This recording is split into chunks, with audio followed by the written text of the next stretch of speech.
Hi, Courtney. Good evening, Mrs. Kennedy. Daddy. This is my Good wife, evening, Ethel. Mr. Morrow. Good evening. And my daughter, Mary Courtney, or our daughter, Mary Courtney. Hello, Courtney. Hi. She's the youngest of the Kennedys. How are you, Say Courtney? hi. Can you look at the camera? When Ethel Kennedy stood beside her husband, America saw perfection.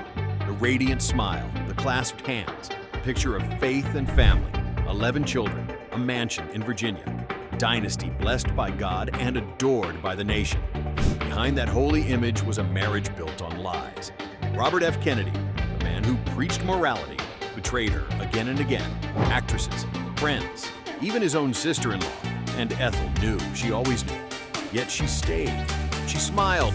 She carried the weight of his sins and protected the illusion the world worshipped. But why did she endure it all? Was it faith, fear, or something far more complex? The cost of loving a man who belonged not just to her, but to history itself? Ethel Skokel grew up in privilege, but it was the kind that came with discipline, not decadence. Her family prayed before meals, spoke in the language of duty and faith, and believed fortune was proof of divine favor. Yet from the start, Ethel stood out. She wasn't the quiet, compliant debutante her world expected. She was loud, athletic, and disarmingly confident. The kind of woman who rode horses bareback and turned every formal dinner into a contest of wit. When she met Robert F. Kennedy in her early 20s, that fire found its match. Bobby was serious, driven, and intensely moral, at least on the surface. He was drawn to Ethel's vitality. She was drawn to his gravity. Together, they looked like the perfect Catholic couple, young, passionate, and grounded in service. Their wedding in June 1950 seemed to crown that illusion. 1,000 guests, a radiant bride, a groom with a destiny tied to the White House. But beneath the smiles, cracks were already visible to those who looked closely. Bobby's ambition was all-consuming. Ethel's devotion was absolute. Their marriage moved fast, campaigns, children, appearances, and soon, their life became more performance than partnership. To the world, they were America's golden couple. But inside that gold was strain, long absences, whispered flirtations, and a wife learning to endure in silence what the dynasty demanded she never expose. Ethel once believed that faith could protect love. In time, she would learn what every Kennedy wife eventually did, that loyalty to the family always came first, and that even the most devout vows could not guard against temptation. The fairy tale had begun, but the tragedy was already writing itself. Bobby Kennedy's reputation as the faithful brother, the moral counterweight to Jack's notorious affairs, was for years one of the great myths of Camelot. Outwardly, he embodied loyalty, a devoted husband, a devout Catholic, a father of 11. But behind that facade, the cracks began early. His charm wasn't only political, it was personal, magnetic, and often directed toward women who lived within the same orbit of influence that had always surrounded the Kennedys. His affairs didn't start in the dark corners of Washington. They began when power first touched his name. Kim Novak was among the earliest, the Hollywood starlet whose cool, mysterious beauty had captivated America. In 1961, while Bobby was serving as Attorney General under his brother, whispers emerged about private meetings no aide could quite explain. To risk such exposure in the heart of the Kennedy administration bordered on arrogance or habit. Because within the Kennedy family, infidelity wasn't rebellion. It was tradition. Ethel understood that long before the world did. Her smile at White House dinners became a kind of mask, one that told guests everything and nothing. She'd learned to play the part every Kennedy wife was expected to perfect, radiant, forgiving, unbreakable. Then came Lee Remick, beautiful, intelligent, and safely distant in California, where their friendship evolved into a secret rhythm of calls and visits. Those who worked closest to Bobby saw the pattern. Each affair followed the same choreography: attraction, discretion, denial, the repetition of his father's sins in a younger man's suit. But Claudine Longier was different. She wasn't a stranger or a passing temptation. She was part of the inner circle, the wife of singer Andy Williams, one of the Kennedys' closest friends. Summers at Hickory Hill blurred the line between friendship and intimacy, until sometime in 1967, the line disappeared altogether. When Bobby was assassinated a year later, both Claudine and Andy stood beside Ethel at the hospital, weeping for the same man, for entirely different reasons. Months later, Claudine and Andy named their newborn son Robert, a tribute heavy with ghosts. By then, Ethel's composure had hardened into silence. She had become what the dynasty required, the guardian of appearances. But the final betrayal would strike closer than any before, because the next woman wasn't an actress or a socialite. She was the one woman whose name would forever link tragedy to the Kennedys, Marilyn Monroe. By the early 1960s, the Kennedy brothers were more than politicians. They were American royalty, and Marilyn Monroe was their crown jewel of temptation. To the public, she was the shimmering symbol of desire. To the Kennedys, she was a risk they couldn't resist. For years, whispers circled through Hollywood and Washington that Bobby Kennedy, the nation's attorney general, was involved with the same woman who had already been linked to the president himself. It sounded too scandalous to be true, until a letter surfaced. Written by Jean Kennedy Smith, Bobby's own sister, it casually referred to Monroe as a hot new item in her brother's life, even suggesting that Marilyn join him on his next trip east. Within the family, it was treated not as a secret, but as something normal. That normalization, the quiet approval of betrayal, revealed everything about how the Kennedys operated. Photographs captured Bobby and Marilyn together at public events, standing close, laughing, comfortable in a way that hinted at something deeper. And then came the moment no one could forget. May 19, 1962. That night, in front of 15,000 people at Madison Square Garden, Marilyn stepped into a skin-tight gown sewn so delicately it had to be stitched on her body. Under the spotlight, she sang "Happy Birthday, Mr. President." But her eyes weren't on John. They flicked toward Bobby. The tone, the gesture, the smirk, all of it made Ethel's blood run cold. Later that night at the after-party, the unthinkable happened. According to witnesses, Marilyn flirted openly with Bobby, even pinning him playfully against a wall while guests tried to look away. Ethel saw it. She stood across the room, drink in hand, watching her husband, the man who preached morality, bask in the attention of the most desired woman in America. She left the party early, calling it the most disgusting thing I've ever seen. But she didn't leave him. She went home, swallowed her rage, and did what Kennedy wives had always done. She stayed quiet. A few months later, Marilyn was dead. The official story said suicide. The conspiracy theories said otherwise. Some claimed she knew too much about the president, about Bobby, about their private meetings. Her death, intentional or not, erased the single greatest threat to the Kennedy image. Ethel never spoke of Marilyn again. But something changed in her after that night. The realization that silence wasn't protection, it was surrender. Still, she kept the mask on.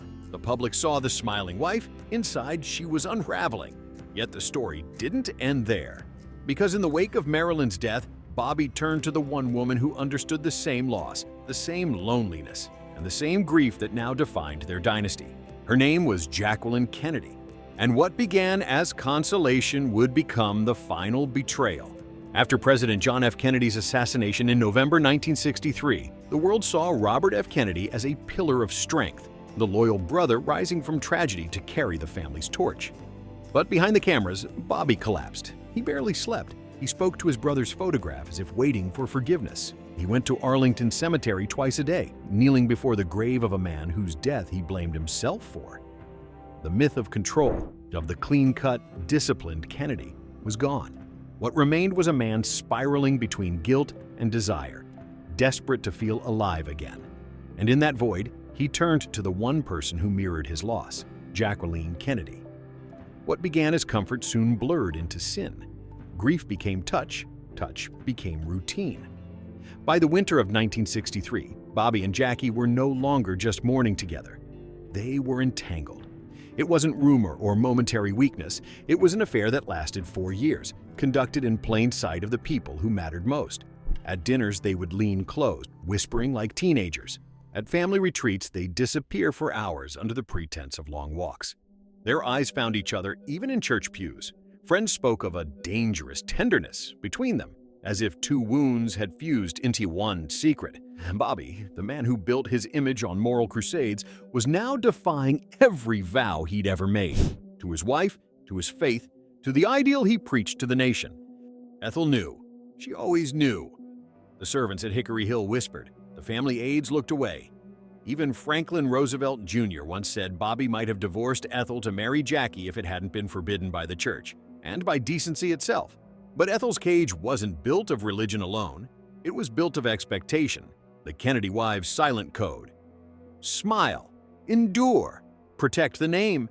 Her humiliation had never been so public, nor so personal. Jackie wasn't a stranger or a passing temptation. She was family, America's grieving widow, the eternal First Lady, the woman whose poise the world worshipped. And now she was the one her husband adored. How could Ethel compete with a ghost and a goddess at once? By 1968, Bobby's ambitions had reignited. He was running for president, invoking faith, family, and redemption, while privately living the lie his wife carried for him. And then came the gunshot in Los Angeles. At the hospital, the scene was almost biblical: chaos, prayer, and two women arriving within hours. One wife by law, one wife by love. The corridors trembled with grief. Yet in that unbearable moment, as Bobby hovered between life and death, it was Jackie, not Ethel, who whispered to the doctors, who nodded when it was time to let him go. The woman who had shared his secrets became the one to end his story.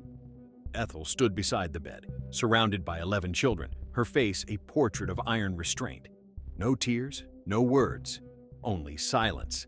The same silence she had lived inside for nearly 2 decades. When his heart stopped, Jackie turned and walked away. Ethel stayed. That moment crystallized the truth of her life. Bobby's passion was fleeting, but her endurance was eternal.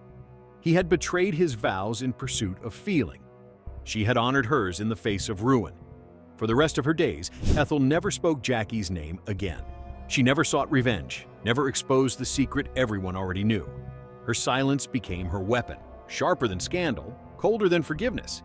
Because in the end, Ethel Kennedy didn't just survive a man's infidelity, she survived a dynasty built on it. She didn't stay married to Bobby, she stayed married to the myth and bore its weight alone. Why did she stay? It's the question that shadows every photograph, every memory, every whispered rumor about Ethel Kennedy's life. She stayed because she loved him.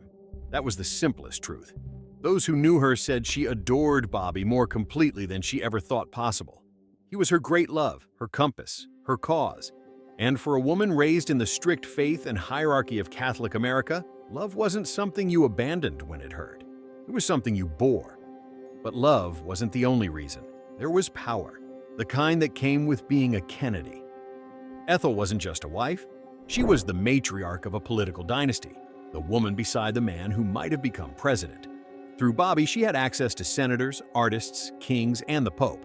She hosted gatherings where civil rights leaders dined beside Hollywood icons, where her husband's words shaped national policy. To walk away from that world would have meant exile, a descent from influence into obscurity, and then there were the children, 11 of them. Leaving would have meant dividing a family that had already endured enough death. In the 1960s, divorce wasn't just a scandal, it was a stain. It meant the end of social respectability, the end of faith, the end of belonging. Ethel would have been the woman who couldn't hold her marriage together, the failed Kennedy wife. So she chose endurance over escape, stability over justice. After Bobby's assassination in 1968, Ethel's silence became legend. She could have spoken, could have written a tell-all book, named the actresses, exposed the hypocrisy. Publishers would have paid millions. The nation would have listened, but she didn't. Instead, she preserved the image. She raised her children, championed the causes Bobby had cared about, and appeared at every family gathering with the same careful smile. She protected the myth that had destroyed her, because in her mind, it still belonged to something greater. The Kennedy name, the idea of hope, the illusion of moral leadership. Her silence lasted 56 years. No public confessions, no interviews, no bitterness, only quiet loyalty to the man and the dynasty that had taken everything from her. Some called it strength, a woman's devotion in its purest form. Others saw something darker, submission dressed as dignity, faith twisted into obedience. But Ethel Kennedy made her choice, and she never wavered. She chose legacy over truth. She chose her children's name over her own happiness. She chose to live inside the myth rather than destroy it. And when she finally died in 2024, she left behind a story that no one in the family would ever publicly tell, a story written not in words, but in silence. Ethel Kennedy's story doesn't end with betrayal. It ends with silence. A silence that lasted longer than her marriage, longer than her husband's legacy, longer than the myth itself. For more than half a century, she protected a man who had wounded her beyond repair. She raised 11 children, smiled through the pain, and carried the Kennedy name as if it were both a crown and a cross. Every photograph of her, standing at a podium, holding a grandchild, walking behind another family coffin, became part of a larger illusion. The devoted matriarch, unbreakable, untouchable, loyal to the end. But what did that loyalty mean? Was it love or conditioning, faith or fear? Ethel Kennedy's endurance forces us to ask what we expect from women, especially those who marry into power. Do we praise her for her strength or pity her for her silence? Was she a victim of her husband's choices or a collaborator in preserving a system that allowed them? No, she knew everything. From the brothel visit his father arranged the affairs with Kim Novak, Lee Remick, Claudine Longet, Marilyn Monroe, and Jackie Kennedy. She knew and she stayed. Not because she was blind, but because leaving would have meant breaking something sacred. Her vows, her faith, her family's image, and the empire that bore her husband's name. Maybe silence was her way of surviving. Maybe it was her way of fighting back, quietly, defiantly, by denying the world the spectacle it expected.